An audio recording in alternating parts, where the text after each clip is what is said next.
Apa itu nation survival? Apa itu nation right? Apa itu nation interest? Bisakah kita membedakan ketiga hal itu tentang kebangsaan tersebut? Untuk mempertahankan hidup sebuah negara yang berdaulat utuh, maka kita setiap anak bangsa harus paham apa itu masalah kebangsaan. Kita mulai bahas dari nation interest. Apa yang dimaksud dengan nation interest? Nation interest adalah ke arah mana negara kita bergerak menuju.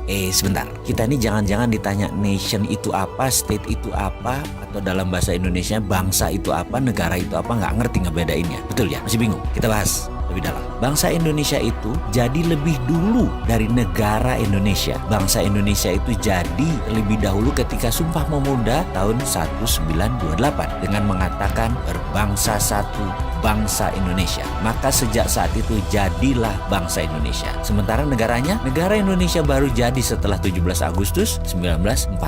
Baru ada yang namanya NKRI. Baru ada negara atau state. Bangsa atau nation itu ada haknya, ada right-nya. Dan ini yang harus ditegakkan. Bagaimana menegakkan nation interest? Dalam jangka panjang, kita ini harus memiliki sistem bernegara yang kuat. Kita ini harus memiliki sifat bangsa yang penuh dengan kompetensi. Salah satu pentingnya bernegara adalah kita memahami prinsip bernegara. Yang membedakan negara Indonesia dengan Singapura, yang membedakan Indonesia dengan Cina, yang membedakan Indonesia dengan Amerika adalah prinsip bernegara masing-masing. Ada value yang ditanam di setiap negara. Ada prinsip yang dianut di setiap negara. Misalnya Bill of Rights-nya Amerika, Liberté, Égalité, dan Fraternité-nya Perancis. Cina dengan BRI-nya, Belt Road Initiative. Indonesia dengan Five Principle atau Pancasilanya. Kita sekarang melihat negara yang sulit dikontrol karena populasinya 1,5 miliar manusia, yaitu bangsa Cina. Bagaimana bangsa Cina ini supaya mempunyai negara yang tetap utuh? Bukan main-main mengelola bangsa Cina ini. Negara Cina sangat serius mengurusi bangsa Cina. Juga demikian dengan Amerika. Ada 380 juta bangsa Amerika yang terdiri dari multi ras. Bukan suku loh,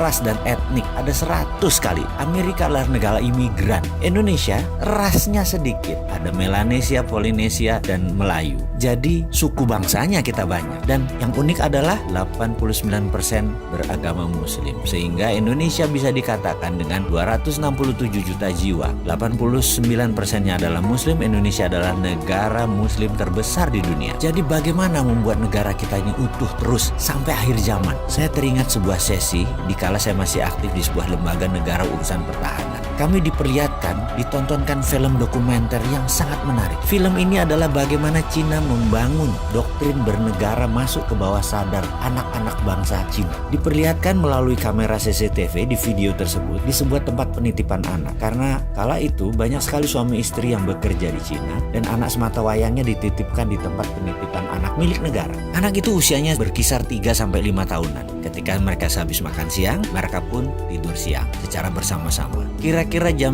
1-an kira-kira. Dan baru terlelap 15 menit lalu disetel lagu kebangsaan Cina. Ajaib, anak-anak itu bangun berdiri tegak sikap sempurna. Walaupun matanya tertutup, badannya doyong-doyong. Sampai lagu tersebut berakhir kira-kira 1,5 menitan. Lalu mereka melanjutkan tidur lagi. Dan ini bagi saya luar biasa sekali. Lalu ada di sesi lain. Mereka kan tinggal di rumah susun, yang apartemen itu. Di mana di sore hari banyak anak-anak lagi main basket, main bola, main tai chi, dan beragam aktivitas sore. Pada pagi dan siangnya, di tiang-tiang itu dipasang speaker toa banyak oleh sebuah tim. Ketika puncak kegiatan mereka kira-kira jam 5 sore, kembali diperdengarkan lagu kebangsaan Cina. Apa yang dilakukan? Anak-anak tadi yang lagi lari, lagi bergerak, tahu-tahu anak-anak itu semuanya diam, berdiri dengan sikap sempurna ketika lagu kebangsaan Cina tadi diperdengarkan. Mereka diam sampai lagu tersebut habis, selesai dinyanyikan. Dan mereka hanya diam saja di posisi masing-masing. Kalau lagi ke timur yang hadap timur, lagi barat yang hadap ke barat gitu ya. Dan ketika lagu selesai, mereka berhamburan kembali beraktivitas. Jadi apa yang kita bisa ambil dari pelajaran bernegara Cina kali ini? Ada baiknya ke depan